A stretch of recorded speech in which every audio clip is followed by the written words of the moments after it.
Olá, irmãos, bom dia, a paz de Cristo, né? Estamos dando início à nossa lição 4, Engajamento Solidário, da nossa revista Palavra e Vida, Esperança em Tempos de Quarentena. Hoje são 11 de julho de 2021. O irmão Valdeir deu a nossa lição 3, hoje vamos para a lição 4. São lições excelentes, né? Que temos aprendido a cada domingo, né? Tanto a gente aqui, eu e o irmão Valdeir, que estamos fazendo as aulas, mas também como os irmãos, né? Que estão assistindo, né? Um aprendizado para todos, né? Isso é excelente para a obra de Deus. Engajamento solidário. Vamos ver como vai ser falado cada slide, né, sobre engajamento solidário. A motivação da ação solidária, o amor, né? Então vamos ver o amor na questão da ação solidária. O contexto da ação solidária, a morte iminente. A ação solidária, o autossacrifício. E por último, igreja primitiva, um caso concreto. Nossa introdução. O coração solidário não é uma escolha para o cristão, é inerente à verdadeira fé em Jesus. Uma vez alicerçada nele, em sua pessoa e em seus atos, perceberemos que nossa fé não há espaço para negligência, indiferença e piedade. Ou seja, uma vez que temos Cristo Jesus no nosso coração, né, vamos ver que não há espaço para negligência, indiferença e impiedade, né? Isso vai ser interessante que a gente vê nos próximos slides, né? Nos outros assuntos que nós vamos falar sobre essa lição de hoje, essa importância, né? A importância da questão solidária, né?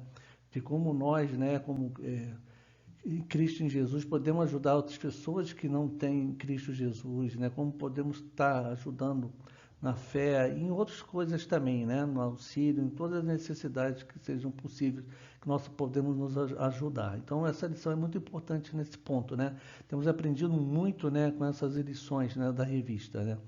Não são necessários discursos de natureza política e ideológica para agirmos solidariamente, apenas um firme compromisso de ter a mesma disposição que houve em Cristo. Então veja que entendemos que, óbvio, quando estamos adultos, temos nossas ideologias, né? Temos a nossa questão política, né?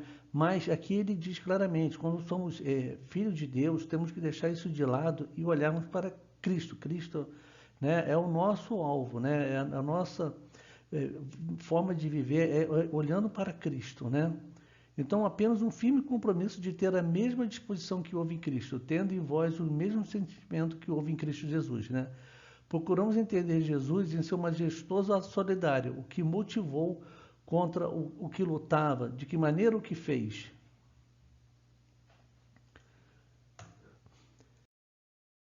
A motivação da ação solidária, o amor, né? Pela força das circunstâncias, o mundo se viu obrigado a rever o paradigma da sua convivência social. Aqui estamos falando do vírus, né? Do coronavírus, né? É algo que vai além dos hábitos de higiene. Percebemos o quanto nossas vidas se afetam mutuamente e, pelo isolamento, redescobrimos a carência que temos da convivência física. Ou seja, realmente, muitas das vezes ficamos isolados, né? E houve, né, a saudade, né, daquela convivência que tínhamos na igreja. Hoje estamos retornando com todas as cautelas, né? Mas não totalmente todos. Temos um limite, né, de pessoas para estar na igreja, né? E dentro aí, num período grande aí, tivemos realmente quase todos somente assistindo de casa. Então a lição também fala dessa circunstância, né? Mas é realmente necessário se isolar? Muita gente tem feito essa pergunta. Um debate público se estabeleceu entre aqueles que acham exagero e aqueles que acham fundamental. Entretanto, para o propósito da nossa reflexão, ou seja, que nós não estamos preocupados em discutir quem acha que era exagero ou quem não acha, né? O propósito da nossa reflexão é saber quem tem razão não é relevante. O que deve nos mover em direção ao zelo pelo outro não é a política pública adotada, e sim o amor que decidimos oferecer, né? Esse amor precisa ser capaz de superar a nossa divergência ideológica e se preocupar apenas com a prevenção de quem se ama, mesmo que possa parecer um exagero. Não seria melhor errar por cuidar demais do que errar por expor demais? A gente, óbvio, tem haver relatos de famílias que têm tido problemas sérios com essas discussões, né, ideológicas, né, e isso está no meio cristão, isso é muito ruim, né.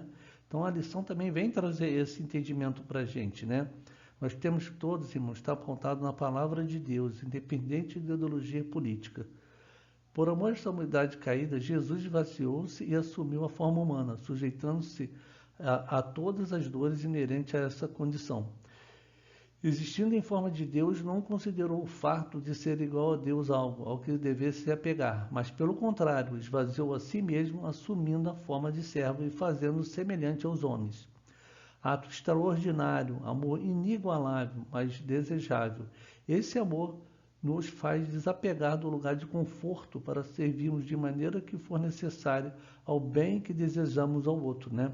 Esse é, eu destaquei aqui, né, firme, né? Esse é o genuíno amor de Cristo. O contexto da ação solidária, a morte iminente.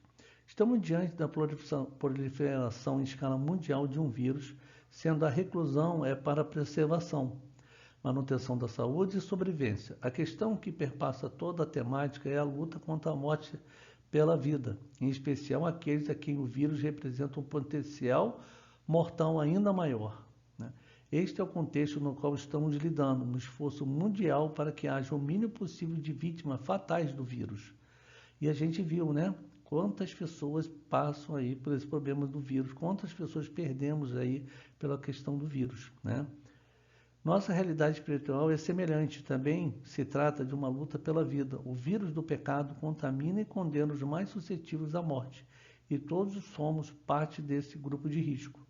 Mais agravada por se tratar de condenação eterna. O salmista traduz com a perfeição a angústia trazida pela iminência da morte. Que o homem pode viver e não ver a morte ou livrar-se do poder da sepultura. Entretanto, aquilo que fora dramático tornou-se exultante, nas palavras do apóstolo Paulo. Onde está, ó morte, a tua vitória? Onde está, ó morte, o teu aguilhão? Essa reviravolta radical de condenado para liberto foi proporcionada por Jesus em seu gesto de amor. É com esse amor que confrontamos as diversas faces da morte. Quando o isolamento é do coração, estamos condenados, mas seremos imunizados do efeito devastador do pecado se aplicarmos esse mesmo amor de Jesus. Ele é a cura para toda forma de morte. Então está aqui. Jesus é a cura para toda forma de morte, né? Teremos vida eterna crendo em Jesus, né? E isso que você já tem, graças a Deus. Agora precisamos falar disso para as pessoas que não conhecem, né? Porque estarão perdidas. Então, essa é a nossa missão. Essa é a nossa missão, né? Ação solidária, autossacrifício. O que estamos dispostos a dar por aquilo que acreditamos. No episódio da viúva pobre, observamos uma senhora fazendo do seu pouco, seu tudo, enquanto homens abastados faziam do seu muito, quase nada. Jesus observava os ricos que colocavam suas contribuições no cofre de ofertas. Viu também uma pobre viúva colocar ali 2 moedas pequenas e disse: em verdade vos digo que esta viúva pobre contribuiu mais do que todos, pois todos aqueles deram do que se sobrava, mas ela, da sua pobreza, deu tudo o que tinha para o seu sustento. Através desse episódio, Jesus nos ensina que em seu universo a afetividade não está relacionada ao quantitativo. Olha, interessante agora esses parágrafos para a gente entender a lição, né? Através desse episódio, Jesus nos ensina em que em seu universo a efetividade não está relacionada ao quantitativo, e sim ao qualitativo. Ofertas expressivas de baixa qualidade moral não significam quando comparadas a ofertas miseráveis quantitativamente, mas moralmente imensuráveis, né? Daí a pergunta inicial deste tópico não ser o quanto estamos dispostos a dar, e sim o que estamos dispostos a dar. Aqui faz a relação claramente, né? Que não quer dizer o quantitativo, e sim a qualidade, né? Não adianta dar quantitativo e não ter coração bom para aquilo, quando na realidade a pessoa dá pouco, mas com qualidade, né? Porque ela está dando tudo o que ela tem. Quando pensamos na pandemia, certamente alguns já se perguntaram: será suficiente para preservar as pessoas próximas, higienizar com mais frequência minhas mãos? Usar máscara em todo lugar público? Cumprimentar as pessoas de longe? Evitar ao máximo sair de casa? Como a minha dificuldade financeira pode ser útil para frear o vírus? Essas e outras perguntas partem do ponto de vista quantitativo, o quanto fazer ou não será suficiente. Nesse campo haverá divergência. O engajamento solidário que precisamos não observa as opiniões individuais sobre a efetividade, sim aquele que está ao alcance. Desejável seria descobrir a vacina, mas não sendo possível que faça todo o possível, porque o propósito é não ter o jeito certo ou errado. O propósito é fazer algo por alguém que quero preservar, com qualquer coisa que esteja ao alcance. Aqui, como a lição foi dada anteriormente, não tinha ainda a descoberta da vacina, né? Então, essa parte aqui fala ainda quando não tinha, né? Agora a gente, graças a Deus, já temos, né, as vacinas, né? Inclusive algumas vacinas apenas com uma dose, né? E outras são necessárias duas doses, né? Duas aplicações. Ação solidária ou autossacrifício. Se na oferta da viúva o que se pretendia era honrar a Deus, pouco importava o valor ofertado, desde que ele manifestasse um autêntico ato de culto. As ações de prevenção da pandemia não precisam ser necessariamente eficientes. Precisamos apenas que elas demonstrem que estamos realmente comprometidos com o bem-estar do outro, mesmo que nossas ações possam parecer inócuas. Não é a efetividade da ação em si que reflete em nós espiritualmente, e sim se ela exprime meu engajamento em fazer o que for preciso para cuidar do outro.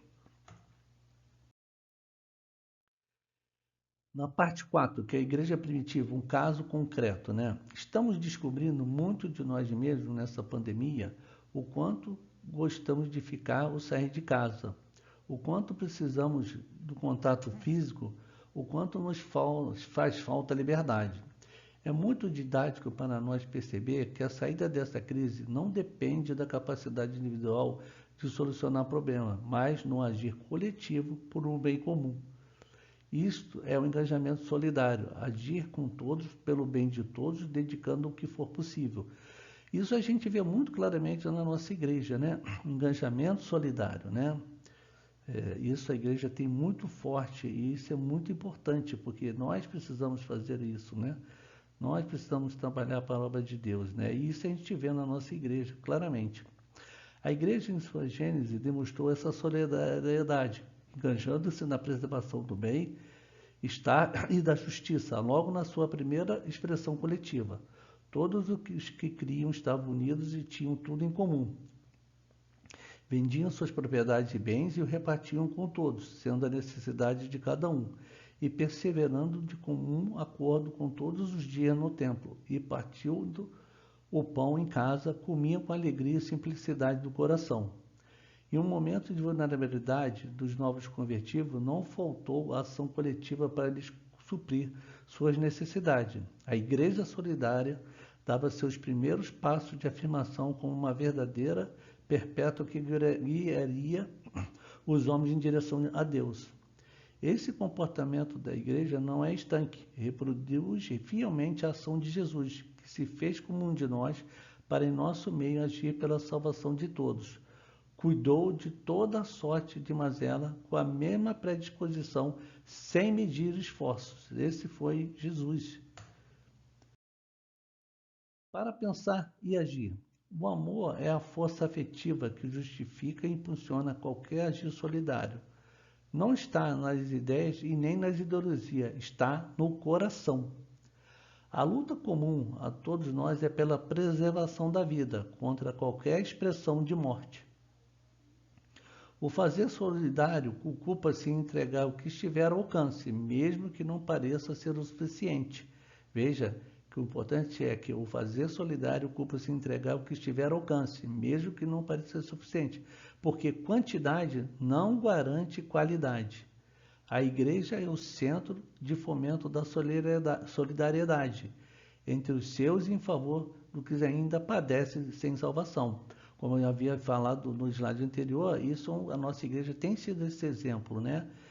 De igreja com solidariedade, né? Entre os seus e em favor dos também que ainda padecem de salvação, né? E para finalizar, como tenho feito nas lições, né? Eu gosto muito Essa mensagem que é a mensagem do retorno de Jesus, né? Aquele que dá testemunho dessas coisas diz: sim, venho em breve. Amém. Vem, Senhor Jesus. Um bom domingo para todos e a paz de Cristo.